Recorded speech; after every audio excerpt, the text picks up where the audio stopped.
सध्या राज्यातील शेतकरी एकाच प्रश्नात अडकलेला आहे. तो प्रश्न म्हणजे थकीत असलेला नमो शेतकरी महासन्मान निधी योजनेचा हप्ता नेमका कधी मिळणार. आणि अशाच वेळी अचानक एक बातमी पसरवली जाते की शेतकऱ्यांच्या खात्यात पीएम किसान आणि नमो शेतकरी ही दोन्ही हप्ते एकत्र जमा होणार आहेत आणि थेट 4,000 रुपये खात्यात येणार आहेत. आणि इथूनच गोंधळ सुरू होतो. कमेंट्स येतात, फोन येतात, संदेश येतात. खरंच 4,000 येणार आहेत का? नमो शेतकरीचा तरी हप्ता येणार आहे का, की पुन्हा काहीतरी अडचण येणार आहे? म्हणून मित्रांनो, आजच्या या व्हिडिओमध्ये आपण फक्त अफवांवर नाही तर प्रत्यक्ष प्रक्रियेवर आधारित खरी माहिती समजून घेणार आहोत. हा व्हिडिओ पाहिल्यानंतर तुम्हाला या 5 प्रश्नांची स्पष्ट उत्तरं मिळणार आहेत. पहिला प्रश्न: नमो शेतकरी महासन्मान निधी योजनेचा थकीत हप्ता खरंच येणार आहे का? दुसरा प्रश्न: हा हप्ता कधीपर्यंत शेतकऱ्यांच्या खात्यात जमा होऊ शकतो? तिसरा प्रश्न: पीएम किसान आणि नमो शेतकरी हे दोन्ही हप्ते एकत्र येणार आहेत का?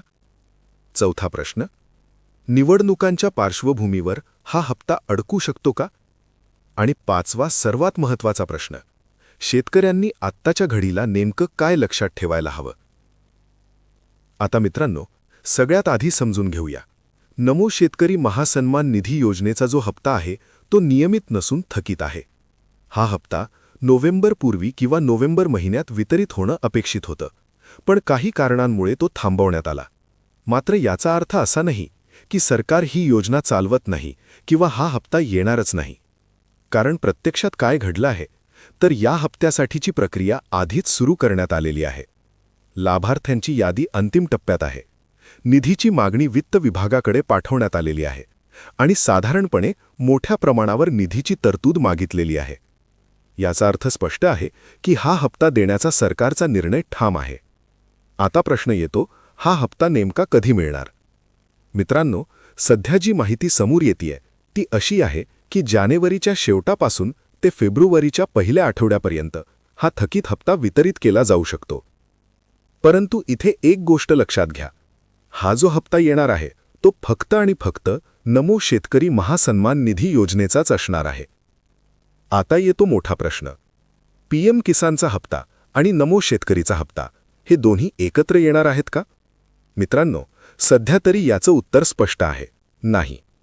पीएम किसान योजनेची प्रक्रिया वेगळी आहे. त्याचे आरएफटी साईन होतात, एफटीओ जनरेट होतात आणि त्यानंतर हप्ता वितरित होतो. सध्या पीएम किसानच्या पुढील हप्त्याची प्रक्रिया सुरू असली तरी तो हप्ता फेब्रुवारीच्या 3ऱ्या किंवा 4थ्या आठवड्यात येण्याची शक्यता आहे. म्हणजेच नमो शेतकरीचा हप्ता आधी आणि पीएम किसानचा हप्ता त्यानंतर. आता एक महत्त्वाची शंका: निवडणुकांमुळे हा हप्ता अडकू शकतो का?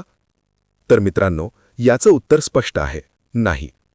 कारण हा हप्ता नियमित नसून थकीत आहे आणि थकीत मानधन किंवा अनुदान देण्यावर निवडणूक आयोग कोणतीही बंदी घालत नाही.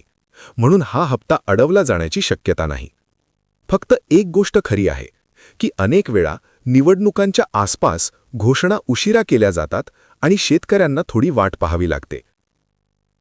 आता मित्रांनो, शेवटी ती महत्त्वाची माहिती जिचा मी सुरुवातीला उल्लेख केला होता.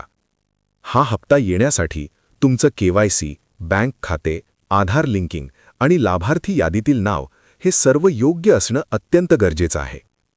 यामध्ये जर एकही गोष्ट चुकली तर हप्ता तयार असतानाही तो खात्यात जमा होणार नाही. म्हणून हा व्हिडिओ पाहिल्यानंतर ही माहिती इतर शेतकरी बांधवांपर्यंत नक्की पोहोचवा, जेणेकरून कोणाचाही हप्ता फक्त दुर्लक्षामुळे अडकू नये. भेटूया पुन्हा नवीन माहिती, नवीन अपडेटसह.